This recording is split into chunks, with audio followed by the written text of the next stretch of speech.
손흥민 원톱 해제될까? 남아공전 앞두고 달라질 한국 선발 라인업. 남아공전을 앞두고 한국 축구 팬들 사이에서 가장 뜨거운 화제는 손흥민의 포지션 변화다. 홍명보 감독이 직접 기자회견에서 2개에서 3개 포지션 변화 가능성을 언급하면서 선발 라인업에 대한 관심이 더욱 커지고 있다. 특히 멕시코전 패배 이후 가장 많이 나오는 이야기는 손흥민 원톱 해제 가능성이다. 한국은 체코전에서 2대1 역전승을 거뒀고 멕시코전에서는 0대1로 패했다. 결과만 놓고 보면 나쁘지 않지만 공격 과정에서는 아쉬움이 있었다. 특히 손흥민 활용법에 대한 논쟁이 계속 이어지고 있다. 체코전과 멕시코전에서 손흥민은 최전방 공격수 역할을 맡았다. 하지만 팬들이 기대했던 장면은 자주 나오지 않았다. 손흥민은 원래 측면에서 공간을 활용할 때 가장 위협적인 선수다. 빠른 스피드를 활용한 침투, 역습 상황에서의 폭발력, 드리블 이후 직접 슈팅, 수비 뒷공간 공략 등이 손흥민의 대표적인 장점이다. 하지만 원톱으로 배치되면 역할 자체가 달라진다. 상대 센터백과 계속 몸싸움을 해야 하고 등지고 공을 받는 장면이 많아진다. 자연스럽게 손흥민의 최대 강점이 줄어들 수밖에 없다. 실제로 멕시코전에서도 손흥민은 상대 수비진에게 집중 견제를 받으며 어려움을 겪었다. 슈팅 숫자도 많지 않았고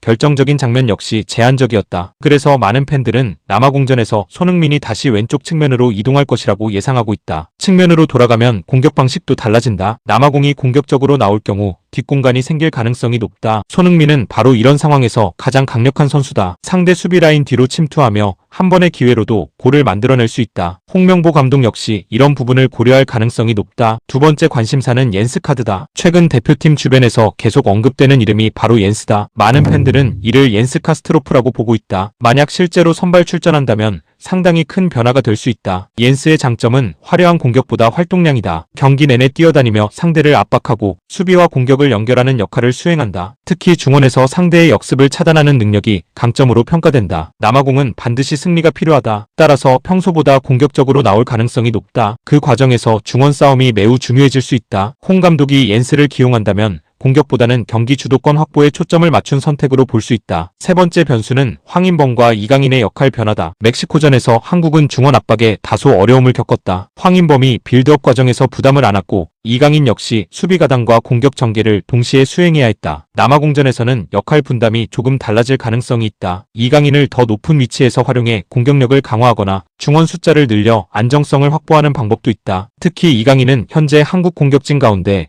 가장 창의적인 패스를 공급할 수 있는 선수다. 그를 상대 박스 근처에 더 자주 위치시키면 손흥민과의 연계도 살아날 수 있다. 실제로 체코전 역전승 당시에도 이강인의 패스와 공격 전개 능력이 큰 역할을 했다. 전술적으로 보면 남아공전은 멕시코전과 성격이 완전히 다르다. 멕시코는 비겨도 나쁘지 않은 상황에서 안정적으로 경기를 운영했다. 반면 남아공은 승리가 반드시 필요하다. 무승부로는 사실상 희망을 이어가기 어렵다. 그래서 초반부터 적극적으로 공격할 가능성이 높다. 한국 입장에서는 오히려 이런 상황이 나쁘지 않을 수 있다. 상대가 라인을 올리면 손흥민이 활용할 공간도 늘어난다. 이강인의 패스 능력도 더욱 빛날 수 있다. 해외에서도 한국이 남아공을 상대로는 더 좋은 경기를 할 수 있다는 전망이 나온다. 체코전에서 보여준 조직력과 활동량, 수비 안정감이 유지된다면 충분히 승산이 있다는 평가다. 현재 팬들 사이에서 가장 많이 예상되는 그림은 이렇다. 손흥민은 왼쪽 측면으로 이동한다. 중앙에는 새로운 공격수가 배치된다. 옌스가 중원에서 활동량을 담당한다. 이강인은 보다 공격적인 역할을 맡는다. 물론 실제 선발 명단은 경기 직전까지 알 수 없다. 하지만 홍명보 감독이 직접 포지션 변화를 언급했다는 점에서 평소보다 큰 변화가 있을 가능성은 분명 존재한다. 현재 분위기를 종합하면 손흥민 원톱 유지 가능성은 상대적으로 낮아졌다는 평가가 많다. 오히려 손흥민을 가장 잘 활용할 수 있는 측면 공격수 역할로 되돌리는 선택이 더 유력하게 거론되고 있다. 남아공전은 한국의 32강 진출 여부를 결정할 수 있는 중요한 경기다. 그래서 단순히 누가 선발로 나오는지가 아니라 손흥민을 어디에 배치하고 어떤 방식으로 활용할지가 승부의 핵심이 될 가능성이 크다. 결국 이번 경기의 최대 관전 포인트는 하나다. 손흥민은 다시 자신의 자리인 측면으로 돌아갈 것인가? 그리고 홍명보 감독이 준비한 비밀병기 옌스 카드가 실제로 등장할 것인가? 남아공전 선발 명단 발표 순간부터 팬들의 관심이 집중될 이유다.